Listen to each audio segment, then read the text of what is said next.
Hi everyone, I am Adele and your co-host and founder of Find Your Inner Sparkle. I'm a dedicated yoga teacher and therapist and a spiritual coach, and I'm passionate about helping busy professional women to overcome their fears, unlock their true potential and reignite the spark within.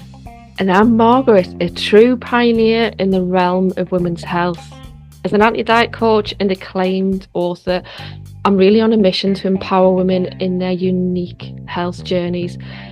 My expertise isn't just about addressing hormonal health, but transforming lives by unlocking confidence, enhancing your communication, and boosting energy through cycle tracking and mindful nutrition. Welcome back to this episode of Mind, Mood and Food with myself and the lovely Margaret. Today we are going to be talking about minerals. Do you know your minerals? That's what I want to know. I'm not sure I know my minerals. I'm sure when you start talking, I'll be like, oh, those are what my minerals are. But just for now, I presume we're not going to talk about every mineral that exists in the time that we've got, but maybe Definitely not. maybe a Definitely few not. of the main ones. Yeah, I'll be picking out a few to say the least.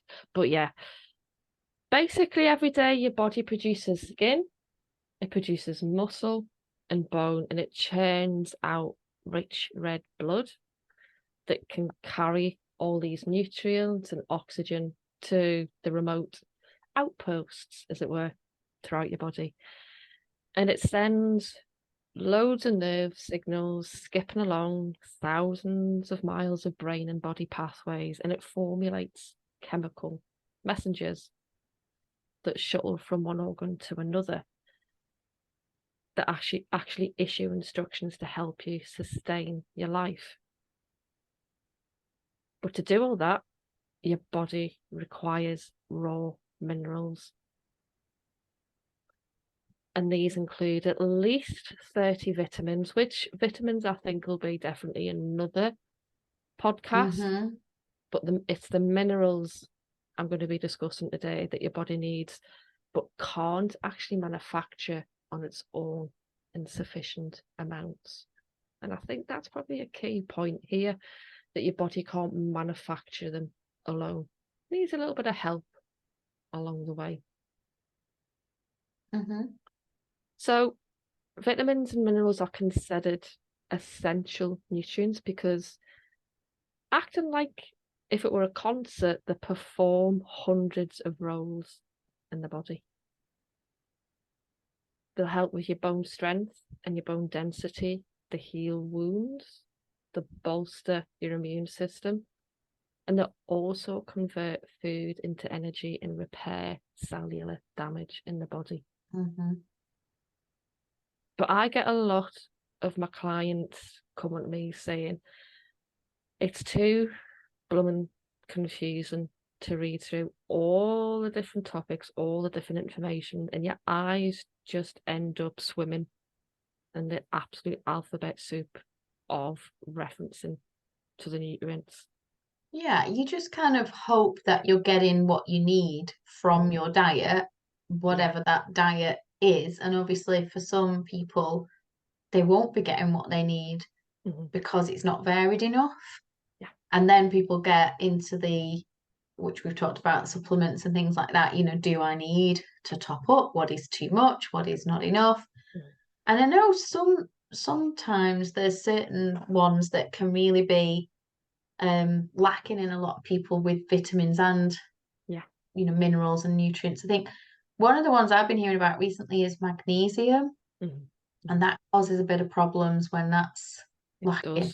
It does definitely. That's one of the ones I'm going to be going into. But so what I do with clients is literally cut through all the information that's out there and help them understand in layman terms what the minerals are. And I guess that's a bit of me aim today. I'm going to go into a few, obviously not all of them, and not go into them as huge depth as I would with a client, but just to give you a flavour, I guess, to a few things to look out for and a few things as well if you're possibly taken too much of them. Mm. So minerals are elements that are found in the earth, and that's why they're called minerals. But they're also found in food that your body needs to develop and function normally. So I've got a few essential ones for health: the calcium, phosphorus, potassium, sodium, chloride, magnesium, iron, zinc, iodine, chromium, copper, fluoride, manganese, and selenium. Quite a few there. Yes, quite a lot. Yeah. But each one plays a role in the Mhm. hundreds of your body's functions. And it might just need a very small quantity of a particular mineral, but having too much or too little can upset that delicate balance in your body. So essential minerals, that is, those necessary for human health, they're actually classified into two equally important groups, known as major minerals and trace minerals. There's no difference in importance of them, though. The major minerals are called that basically because they're used and stored in large quantities. So they include your calcium, your chloride, your magnesium, phosphorus, potassium, sodium, and sulfur. Whereas your trace minerals, they're called basically trace minerals because you only need a trace amount. But they do still need to be there in that Yeah, quantity. exactly. And this is where if you go to the doctors for a full blood test, they check for these kind of things, don't they? And say, oh, it's a bit higher. It's when they have parameters that they can check that you're falling within. Yeah, exactly. So minerals in the trace category include your chromium, your copper, fluoride, iodine, iron, manganese, selenium, and zinc. So that's just a little information about deciphering between the two. Now, we don't manufacture essential minerals, we get them from our diet, and the minerals themselves come from rocks, so the likes of rock salt, for instance, soil and water. And them themselves and minerals are absorbed in the plants that grow or by the animals that eat the plants. So that's how we get them. And fresh foods, although probably I would say are the best way of getting your minerals, you do get them in some processed foods like breakfast cereal that might be fortified with minerals. But what I will say with that, you don't know how much normally is actually fortified. It can just be such a small amount, but they can still say it's fortified with. And obviously, if you walk into any kind of health shop, you'll see endless options for minerals and supplements, whether it's pills, powders. And this is where you're like, I don't know which ones I should be taking. Exactly. Unless you're constantly checking your levels, you know. So there's loads of minerals that are used to make strong and everyday objects as well. So like copper pipes or iron pans, but they don't form strong and durable objects in our bodies. The many essential metals are needed to activate your enzymes and your molecules that do the important jobs in the body. So, for instance, calcium, I think we all know that builds bones and teeth, but it also activates the enzymes throughout the body to actually help regulate your blood pressure and helps muscles contract and nerves send messages as well, and for your blood to clot. So when you think about it, that's just one. Copper, that actually it's with metabolizing fuel that's in your body, but also making your red blood cells and regulating your neurotransmitter. And as well, we've heard quite a lot of about free radicals, so that actually helps mop up those as well. Mm. And I'll touch on magnesium. That's a bit like calcium. It can help you build bones and teeth. It regulates the blood pressure as well and blood sugar. Mm. And enables your muscles to contract as well. So if you are, I've heard quite a few people using the likes of magnesium when they've got restless leg. Yeah. So it can actually be used for that as well. And sodium, which we find in salt, balances the fluids in the body and helps send nerve impulses and makes your muscles contract. So if you are drinking quite a lot of water, sodium can actually help balance that out a bit. All making sense so far? Yeah. And you think with sodium, you think, oh, that's salt and we don't want too much of that. But Yeah. that's making sense because my mum's just been for blood tests and that's kind of a little bit up. Mm. But you don't want it to be too high, but you obviously need some Yeah. for those reasons. But you might be forgiven for thinking, don't want salt. And you think, I'm not adding salt, like she would say, I'm not adding that much salt to my foods.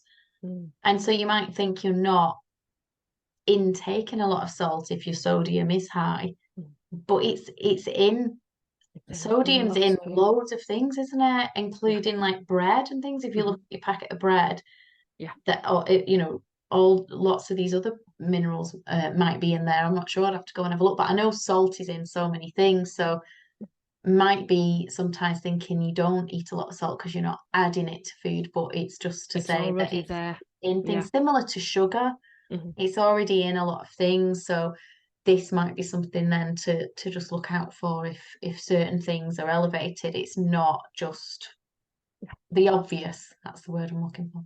Definitely. And your major minerals travel through the body in loads of different ways. So potassium, for example, that's quickly absorbed in your bloodstream and it circulates freely. Much like water soluble vitamins, it's actually excreted by your kidneys.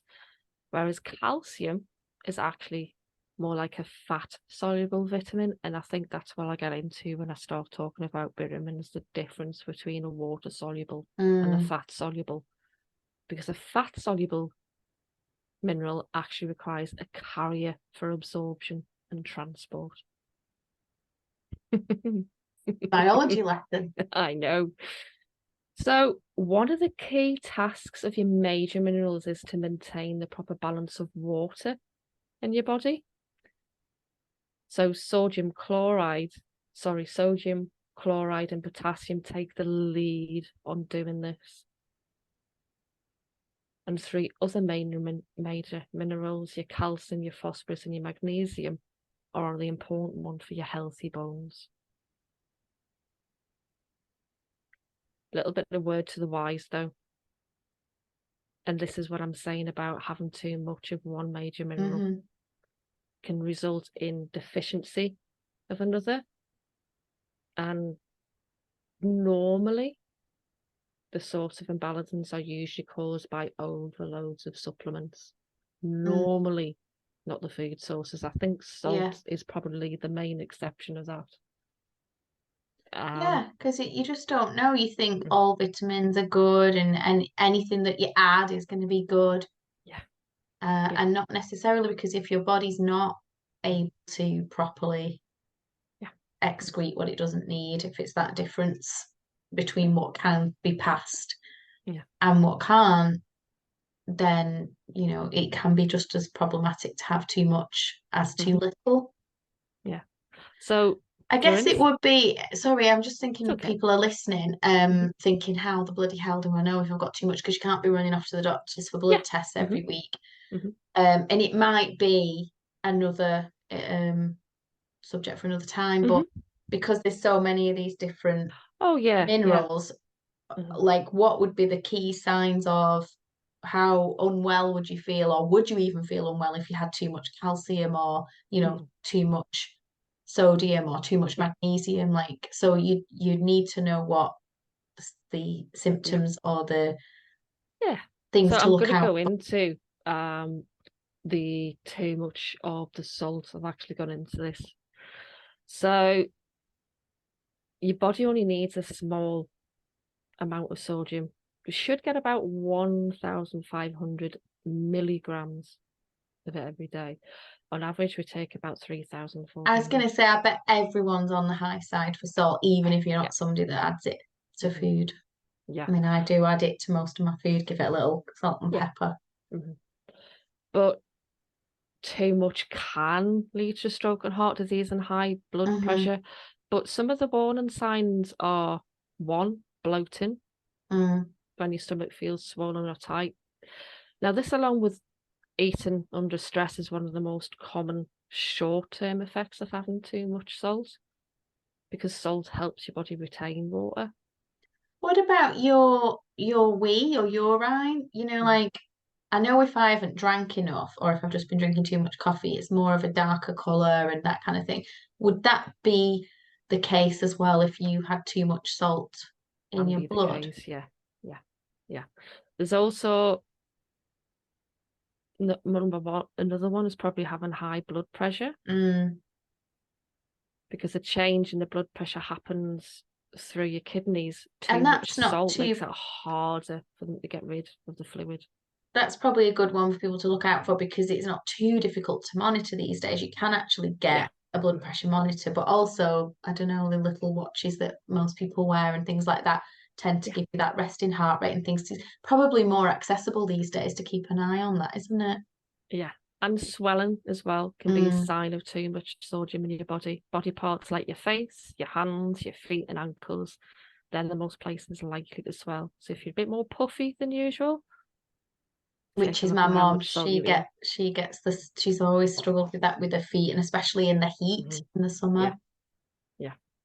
So minerals can be found in a variety of foods, but some foods are especially abundant in them. So I'm just going to give you a few. Nuts and seeds. Yay! They're packed with such an array of minerals, but particularly rich in magnesium, zinc, manganese, copper, selenium, and phosphorus. Mm. Yeah, I've not had my Brazil nuts for a while. I used to, because again, you need to take just, you don't need a lot, or I used to even just eat one or two Brazil nuts a day. I think, Yeah. is it zinc that's Brazil Well, nuts and one Brazil nut provides you with 174% of your daily selenium needs. wow. Hmm. You see, that's it. You don't need many. No, not at Um, all. just have a few different bags of nuts. I keep them in the fridge and I've been having walnuts. What I don't know if you've got there, what's in the walnuts. You No, not got I'll have them. to. No, But but I have got that pumpkin seeds. They yes. actually give us Well, I've been having those. 40% of your daily magnesium needs. See, because of the seed cycling episodes, I'm a bit lacking on the second half because they didn't have. Do you know the second half of the seed Oh yeah. cycling? Hmm. So I'm doing Hmm. the first half because it's better than nothing with the pumpkin seeds and the flax seeds. So you're And the thinking of the second sesame half, seeds. Yeah. I've not had the sesame seeds. I didn't have them in the shop, so I'm gonna have to maybe get them online. Hmm. The sesame and the sunflower. So I had Yeah. got sunflower, but not the sesame Hmm. seeds. It's missing. Hmm. And eating cruciferous vegetables as well. So like Mm, your broccoli, your cauliflower, your Swiss chard, Brussels sprouts. They are associated with, yeah, loads of health benefits, including reduction of chronic disease, but they the amount of minerals that they have in them, basically because they're grown from the ground, mm. absolutely loads. Eat your veg, children. Yeah. Get that broccoli down, yeah. And there's loads of different foods that I go through with clients, but eggs as well. Hmm. And milk if you do eat dairy and Mhm. consume Yeah, dairy products. If not, yeah. obviously there probably are other vitamins and minerals as well, just in other non-dairy milk alternatives. But surely for calcium, that's the dairy is up there, isn't it? Absolutely. I guess bottom line, minerals are vital to your health. Yeah. And just maintaining optimal mineral levels is just essential to. And if possible, getting it from your diet is always better than having to rely on those supplements. But if you're not feeling great for any reason, this is why. Because sometimes, especially this day and age, I know I have it with my mum. She's like, "Well, you can't get an appointment," and I get that. It's difficult, isn't it, to get in to see your doctor? But if you don't advocate for yourself, and actually push for it, because I think people can feel like, oh well, I'm not too bad, and I don't want to take someone else's space. So if anything, if you're listening to this and you're not sure and you aren't feeling great, push for it and get a blood test done, because that's the only way to really see if everything's within the correct parameters. If you're just generally wanting to optimize and improve your health, then get those nuts and seeds in your diet, get those veggies, and we all know that, don't we, this broad spectrum of colourful veg, and it's just you kind of just think you'll be all right. So hopefully just listening to this may inspire you to add a bit more veg and those nuts and seeds into your diet, sprinkle them on things. They're really good as well, though, aren't they? Like I know we laugh about our favorite topics of mine, coffee and my Greek yogurt. I love my Greek yogurt, but I know it's not for everyone. But whatever, you can put them in. I know Margaret will tell us you can put them in soups, and you can make yourself a chopped nuts and seeds. Makes like a crumbly topping, doesn't it? It's nice. Absolutely, and you can even grow your seeds as well. So don't think you just have to have them in the the pure seed form. Grow them. So that in itself, gives extra benefits for you there as well. Yeah, and I think I like to think about what can you add. I love it, instead of what do you have to give up, what do you have to leave out. So if you're busy trying to add all these things, these lovely things like your eggs, your seeds, your nuts, your veg, how can I get more of these into my diet? Before you know it, you don't want the Kit Kat or whatever it is anymore, because you're like, well, I'm a bit full because I've eaten my apple, my banana for my potassium, my Brazil nut. I've got to get my Brazil nut in. I've got to have those seeds. Before you know it, you don't bloody want any of the other stuff, because your diet's rich with all this good stuff. So brilliant. Exactly. Hey. Lovely. Just fascinating biology talk today, Margaret. A bit of biology there. You could probably take each one of those and break that down into a really good conversation, really, about how you get more into your diet. How do you know for that particular one if it's too much, too little? There's all sorts that people could dive into themselves if they want a bit more research. If you do want any help with anything that we've talked about today, do feel free to reach out to Margaret or myself, and we'll get you sorted. Leave us a comment, get over to the YouTube channel and look at our lovely faces. Hi. And leave us a comment on there. And please, please, please, could we ask you to subscribe? That would be amazing. Would really help our little Mind, Mood and Food podcast to be seen or listened to by more people. Thank you for listening. Thank you, Margaret, for your wonderful topic today. You are very welcome. And we'll see you next time.